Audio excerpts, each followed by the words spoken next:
Hello, fellow humans. Um, it's a great day, and today I'm going to teach you guys how I made my song Wonderful God, or at least try to.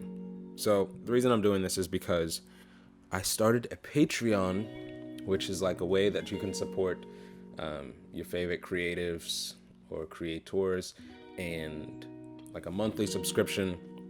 And so I'm trying to figure out what kind of content would people like because I do multiple things and people follow me for multiple reasons. And it was just kind of hard because I was like, I don't know if I should post photography content on there or music content or videography content because people follow me so many different reasons. But one of the main ones was the music because I think that's where a majority of people are finding me from. So today I'm just gonna kind of explain how I structure a track, what goes into making one of my tracks, and what goes into making a song like Wonderful God. Since that song recently went to the top of my Spotify list for like most streamed songs right now. I think it's timely because a lot of people are checking the song out. It's getting in fresh ears, even though I made it like 3 years ago now. Still, a lot of people are checking it out. And then my friend Joseph Solomon, if you didn't know, he has a channel which he posts amazing covers and yeah, he's just an amazing artist. He posted a cover of the song Wonderful God with me singing, and he's singing background vocals, and he also features one of his songs, Find Me, from his new EP. Go check that out. Anyways, I'm just going to talk to you guys about how I make my stuff.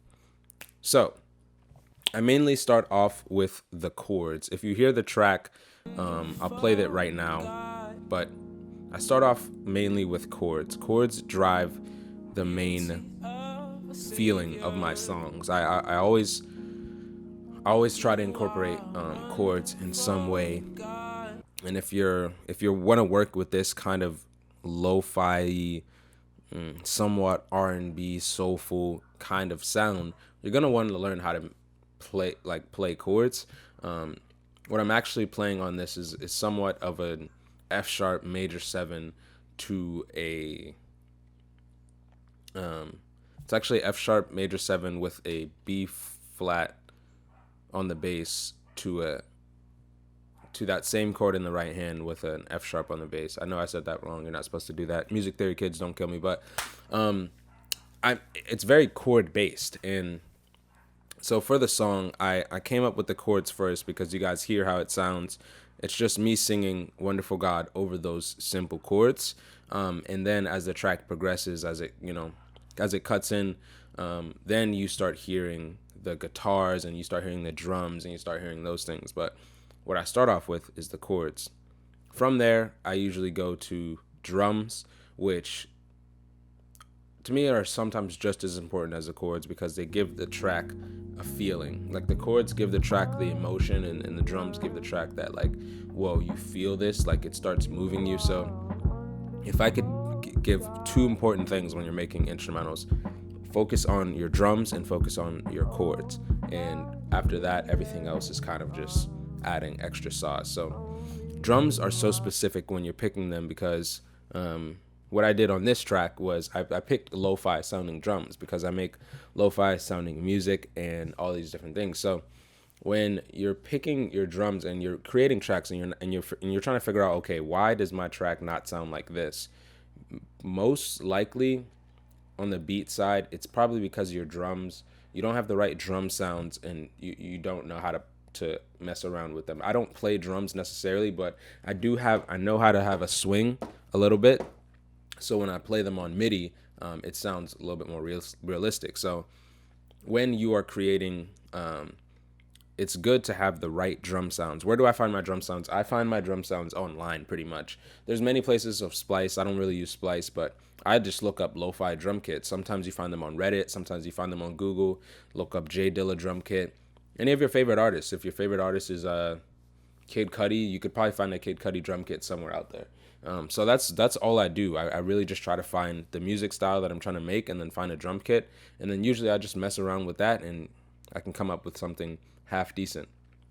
After that is really where I lose control of the track because mainly I'm just on the hook of the track, and I'm on the production of most of it. I added the bass and I added some few other things, but Jonathan Ogden really took this track and made it something beautiful. So Jonathan is he's very into layering his voice, as you guys can hear on the hook of the song and on the verses. If you're trying to get your track to sound much more fuller, start layering start layering your vocals. When you layer your vocals, it just gives a much fuller track. You can layer them with harmonies, you can layer them with even different melodies, but layering is one of the most powerful things that I think I've learned as creating music. And so Jonathan Ogden is pretty much a legend at it. I recommend just checking out his stuff, but pay attention to the layering in his track. He layers, and then I think what I did on the track was I panned both of his vocals left and right, and that gave it just a fuller feel. And so a lot of people, you ask me about how do I mix and stuff like that, and that's kind of how I mix. I just try to get everything to feel full. So it's really just by ear. I'm not like trained. I didn't really go to school or anything like that. So yeah, so focusing on that, and then Jonathan Ogden just added some guitars, which followed my piano chords. So when you're making this soulful R&B kind of track, you want to pay attention to what kind of instruments are in that genre, and guitar and electric piano Rhodes are in that. So after that, the track was pretty much over. Like, Jonathan Ogden did his thing. We added like a bridge part, which was just some keys, and he added some guitar. Very simple though. I think there is very much power. There's very much so power in simplicity. Like, a lot of times we want to overproduce a track and add all these 1,000 different things, but if you can make something that's very simple and very straight to the point, I think that always lasts longer in the long run. So that's the type of stuff that I aim to create. But hopefully you gain something from this. I'm not too good at these things, but I don't know, maybe you gain something from it. Shout out to the Patreons that suggested this stuff. If you want to suggest some stuff, please sign up for the Patreon. I'm probably going to post a fuller, unedited version there. And yeah, let me know what you guys think. So yeah.